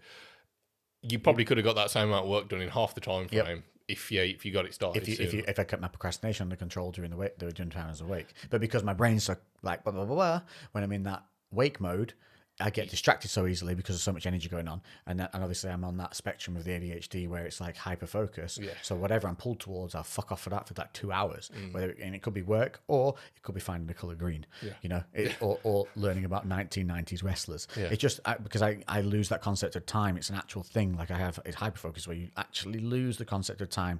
To me, what seems like 20 minutes is 2 hours. And honestly, I can't explain it to you. I sometimes look up and think the clock's wrong. Yeah. Like it's that bad. It's terrible. Yeah, it is. It's a real problem. But you have to just be aware of them. Yeah, that's it. And it's kind of using these things to be more productive in general. And there's actually, because you know how everyone's always like, teenagers are so lazy. Yeah. This is something that's been looked at, and schooling hours. Their circadian rhythm shifts. As you start off as a young child, you have a circadian rhythm, and then it starts to shift as you get into teens, into puberty especially. There's a massive swing for waking a lot later and staying awake a lot later, and then as you get a little bit older, so then kind of into your mid-20s, that's when it starts to shift back a little bit for some people, not everybody, and then you'll kind of wake up a little bit earlier, want to go to bed a bit earlier, and that literally I'm sure it's every 10 years of age, the average wake time reduces by half an hour. So at 80 you'd wake up half an hour earlier than you would at 70. Yeah, because you always see those old people who up after 5 hours. Yeah, crack a dawn every day. But that's partially because their sleep schedule, their ability to sleep deteriorates due to hormones and things like that, which can be sorted as well. But one of the theories, which I thought was quite cool, of why, because this is something that's very well known, but they can only make assumptions on why there's this weird circadian shift through this kind of teen period, is because when we kind of were in kind of tribes, this was the coming of age teenagers, a bit of opportunity of independence where there wasn't the adults around, so the adults went to bed and the teenagers stayed up a little bit. They got to be independent a little bit more. It was their own time to be on their own and be independent. And then as they kind of learnt the skills that they needed to on their own, had that little bit of freedom and that taste of freedom, then their circadian rhythm started to shift and put them back into the rest of the tribe's kind of schedule. That's fucking crazy. And that's how it's estimated. And it makes a lot of sense because... but that's mad, isn't it, how the circadian rhythm allows you a little bit of freedom because it knows you're younger. But I think it is. It's really important for a bit longer. for the development of the brain and being independent and obviously. And I guess if your hormones are flying high, you've got that exuberant attitude towards life as well. More energy to go and do stuff. Because it's still growing and everything's still made of just jelly beans and hope. I remember. It was. Can you remember Ray William Johnson on YouTube? He had like an =3. It was where he was like a comedian, and he'd put 3 funny viral videos that came up, and he would just like talk over them, just like make it cracking jokes. And it was always like the 3 biggest, and that was what it =3. It was massive. He had like the most followers. So before PewDiePie got to the number 1 spot, he had it. He still does stuff now, but he disappeared for a long time. Yeah. And I remember him making a joke, and this was me as a kid, and it was a joke, but I remember like looking into his eyes and being like, he means this, and like it was basically him saying something along the lines of, look how hopeful they were, and it's like they're not at a point where life's beaten all the hope out of them. And I remember thinking, I was like, I know so many people that like life has beaten all the fucking. Yeah, it will if you let it. I don't know, the positivity, the I don't know. I'm not. What's the word I'm looking for? Hope. It's not hope. It's just like that kind of enthusiasm and the drive to do something and really like make a change and it. Enthusiasm for life. Yeah, and just the dreamy attitude. Having a fucking dream and and wanting to chase it. Yeah, and everybody who I was around seemed to be that, like adult wise. Everyone seemed to be that way. Everyone was just going about their day, and maybe they did have dreams that they just kept to themselves. And I remember being like, again, I'm sure they did have dreams. It wasn't to be realized because it wasn't part of the flow of where they need to be for life. You had to have a stable job. You had to be doing this. It was that. There's very rigid boundaries. Yeah. Not so much anymore. People don't realize that now. Like the boundaries have been broadened. Yeah, massively since the internet and everything. Yeah, and I remember this as a kid who was like wanting to fucking, again, like hyperactive, wanting to fucking do everything, see everything, and like achieve everything that was possible. Even though, like, I don't know, I definitely had my limitations, but I was like, fuck that shit. Like, I'm not going to let being an adult beat me down. Yeah. And that's something that I've always kept hold of. And like, it was literally me as a school child watching a comedy throwaway video that's lost in like a massive collection of them. But I remember that moment, and it's never gone away. What just gets ingrained. Yeah, I just remember that one thing, and I was just like, I'm not gonna be that person. Landed so hard that you remembered it for like 20 plus years. Yeah, to the point where like that's why I fucking pushed so hard to get the business, because this is something that I'm passionate about. And I was like, I'm not going to be one of them people that just gives up on what they actually want to do. Going to keep pushing to make a change, even when you're constantly meeting resistance, which realistically, if you've got a decent dream, unless your dream is like, I want to work at Mackey's, I want to make helicopters for bunnies. Yeah, if you've got a dream that's really going to be a challenge, you're gonna have to put in some serious work. I think that's the problem with a lot of people, is that they have a dream and think it's just owed to them. Yeah. I think that's unfortunately where it's swung. What do you want to do? Oh, I'm going to be a property developer. Right, how are you going to do that? Well, I'm going to buy one property, small, and then build in. All right, how do you go about doing that? And they have no clue. They just think you just go and easily buy something, do it up, no problem. Yeah, just don't even know sell how it to for do more a money property. because property's suitable. It's one of those boundary-driven avenues. That's a throwaway statement as well, though, isn't it? Like, yeah, I'd fucking love to do it as well, but if it was that easy, like this is the thing that jumps me, is if it was that easy, do you not think you would know a shit ton of people doing it? Yeah. Like they'll know 2 people doing it. I was like, how many people do you know though? But they only focus on, well, they do it. Yeah. And there's no concept of the actual legwork it takes to do the dream. And they're the people that will end up hating the life and having no dreams because they end up in something they don't want to do. Yeah. Because they have to, because they got to still earn money somehow.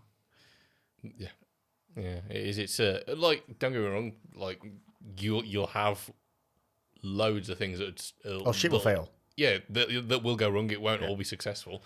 But I think that's actually where the lesson is. The lesson isn't necessarily like follow your dream and achieve it, because look at the statistics on businesses. I'm sure it's like 75% of businesses fail within the first 5 years. Yeah, I think, and then I'm sure the remaining 25%, 75% of them fail within the following 5 years. Which sucks. Yeah. Because that's so much time So, lost. yeah, so that leaves a real small margin for success for the vast majority of people. Yeah.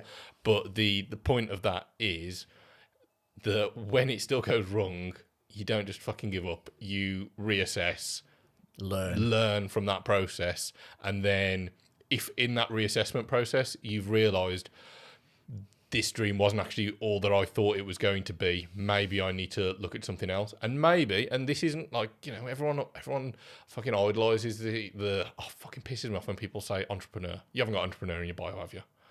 No. Good. Don't think so. You better not. No, I really don't. I don't think I do. No, I don't. That annoys me, entrepreneur, because it's such a fucking vague statement and people idolise this thing. But realistically, it's not a made-up word, though. Entrepreneur is a thing. No, I know it's a thing, but it's just but it's that you can't... It's like me calling myself a doctor because I got a lab coat. Yeah, it's just so... I could go to company's house now, pay £15 and register a company. I'm now an entrepreneur. Yeah, giantbigfloppydicks.com. Yeah. Limited. Limited. What's your dream? I'm going to sell giant rubber floppy dicks. People do genuinely do that. Somebody's doing really well at it. Yeah. But what does it fucking mean? It's such a statement. It's like functional training. It's like that. It's something that's just been bastardized now. So it's just a cover-all statement, and it's just blowing smoke up yours or somebody else's arse, in my opinion. And I don't know. Some people, it's perfectly valid for your dream to settle down with a job that you are okay with a partner who you love, and have kids or not have kids. Job that makes you enough money to do what you want to do at a weekend. Gives you the family what you need. Yeah, it literally pays the bills. You're comfortable. You can do the things that you want to do, but you don't have a load of pressure. Not everybody has to sell big giant floppy rubber dicks. No, as exactly. a dream and make it work. That should be actually focused on a little bit more. We can't. If everybody did try to sell big giant rubber, there would just be too many rubber dicks in the world. Nobody would be successful. Exactly. But also, if everybody did try to just be entrepreneurial and there weren't those people willing to sit in those boundary-laden jobs, society would literally collapse. Yeah. Like, you could not have me running the waterworks, electricity companies, mobile phone centers. You would all have great fun for about 2 weeks, and then everything would burn. Yeah. There's a real for especially certain personality types, because it varies massively. Yeah. In doing something that is a fairly repetitive job, but whether they're a cleaner, some people get a lot of fulfillment from doing that job. It ticks a box for them. It's stress free. It allows them to live the life that they want to lead. And I think that is now almost frowned upon. That you want to just do this thing. It's just well, why does everyone have to always fucking push the boundaries? No. What's wrong with just being a normal person? If you're happy, be fucking normal. Do the normal job. It doesn't matter. I know we've done videos probably to the opposite of this, where we're saying, I think we have always said though that there is that criteria where we need people to do the repetitive stuff. I'm checking your bio. Do it. I'm pretty sure, because I'll slap myself if it isn't there. Fuck, I hope it's not. Here I'm going to have my hands up. Oh shit, I've got rings on. Oh, don't be there, don't be there, don't be there, don't be there, don't be there, don't be there, don't be there. Come on, Legs, you're better than this. No, you're all right. Yes, no ring slaps. Yeah, you're okay. That would have hurt as well. That's a big ring. Yeah. If anyone here listening to this has got entrepreneur in their bio, fucking slap yourself. I do go when I see it. And I do get it, and there is that temptation of oh yeah, I got business. No, it's great, yeah, but just don't, yeah, I know what you're saying. So it's like using the term hipster. That always used to really bug me. Yeah, it's not a fucking hipster just because somebody dresses a certain way. You don't walk around calling somebody who wears Chanel a name. Yeah, but that's the same thing as what they labeled hipsters as. No, hipsters wasn't anything. It was a resurgence of 80s and 90s fashion. Yeah, fuck off. Labeling, these fucking hipsters.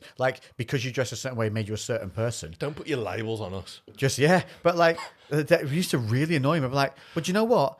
The hipsters are probably doing more for the society than you are, you tit. You should be, the tits is what we're going to call you lot. Yeah. But just because, and as well, maybe some people, wore a flannel shirt and everyone thought they're hipster. No, that's just Dave. He's worn flannel shirts his entire fucking life. Yeah, just because it's become popular again now. Yeah. Dave doesn't know. Yeah. Dave doesn't care. Lumping people into these terms, it used to drive me nuts. Yeah. And be like, and what have hipsters that you keep criticising, what have they done? Help gentrification of downtrodden areas. That's what they've fucking done. So you go walk around those places where there used to be shit on the floor, derelict buildings, where you can now go and have a nice coffee and some really quirky food. Yeah. You can thank the fucking hipsters for that, you tit. Yeah. When we went to where's Box Park now? Oh yeah, no. Don't ask me about geography, dude. Dead pigeon over here. Yeah. Dead pigeon. But yeah, so London way. Yeah, in London. Was it Shoreditch? Yes. Is that where we stayed? Yeah. Was it Shoreditch? Yeah. Shoreditch is cool. Shoreditch is a prime example. Yeah, that's the kind of. Yeah. And again, I think Camden was the start of it all Yeah. in London, wasn't it, that bit? yeah. Brick Lane, was one called Brick Lane. That's quite a good one of it as well. Yeah, that's a cool area. Wow, we've covered some topics. I know. That was a good one. I feel like I've ranted. Bit of a rant. I'm But really I'm sure a warm lot now. of you were along with us, like fucking yeah. My, It's good to have a my bit. temperature has definitely gone up. Yeah, That I got last mad. round. Yeah. I got mad. But there are things in the world to get mad at, and rightfully so. And what I want you to do is fucking take your power back from these fucking systems that put you in boxes. Just don't be afraid to say. I know, because people look at authoritarian people as something they can't challenge, but you fucking can and should if you know you're in the right and you're not being an asshole and you're not wasting people's time and you have a legitimate cause. Fucking power through. Fuck the man. Be a thorn in the fucking side, because eventually you'll help other people for being so. Yeah. And fucking complain about doctors every time I've heard I so think just in many general, things. like don't be a Karen. No, like, don't be a carrot. I'm saying if somebody fucks something up, make people aware that was a fuck up. Log something formal, especially for this one reason. If you've logged it and it's on your record that you logged it, and you know you're cool because it was a legitimate thing you put it in for. If something happens again, they'll go to your record. They'll see you logged a complaint. They'll see that what wasn't dealt with properly, and they will make more of a fucking effort with you next time because they know that you're somebody who will pull them up on their shit. Yeah, that's a very So good it's point. Actually, going to benefit you in the long term to and do that. That kind of thing. knock-on effect for other people, like that might mean that the next person who they see is going to get a better quality of service. So you're doing somebody else, or doing many other people a favour. Yeah, it's no different to just somebody saying, "Oh, ignore them. They won't make much of a fuss." That's pretty much what they're doing to you. Yeah. Because they're dealing with thousands of people at a time. So you're just a number. Yeah. So make yourself a bit more than a fucking number. Do it in life as well. There you go. We've always got life lessons. Yeah. Yeah. Stick it. Be that thorn, but then be a happy one. Be the thorn of justice. The worst superhero ever. Thorn of justice. It's the thorn. Just stab. You'll awkwardly, in a mundane moment, thorn. Bink. Should we wrap this one up? Yeah. I feel like it's just petered out now. We've had a go. I feel better. Yeah, I do as well. Feel de-stressed. I need to. We'll get everything ready, and we're gonna record the sleep I'm one. gonna have to let the person know I'm not going to make it to film at 7 p.m. because it is now 7 p.m. already. I don't know how. Holy crap! Right, The time jumps from See? being lax. You have all been brought into the ADHD world of Lex's hyperfocus. Have a lovely day. But we're going to leave you with that one. Sun's out. Times have changed. Longer evenings, sunnier days, brighter skies. Leave it all behind. Leave the shit behind. One thing I did learn this week, I'll actually leave you with this one. Your past shouldn't be something that pushes you forward. It should be left as a trail behind you, like the wake of water behind a ship. That's what your past is. That's all it should be, is a trail behind you, not something that pushes you forward. Makes a lot of sense, actually. I'll leave you that I've one. never heard that analogy before, but I like Yeah. it. Yeah. It stuck with me this week. So there you go. Leave the bad in the week gone. Bring forward the good. Have a great fucking week. Toodle pip. Doodle pip.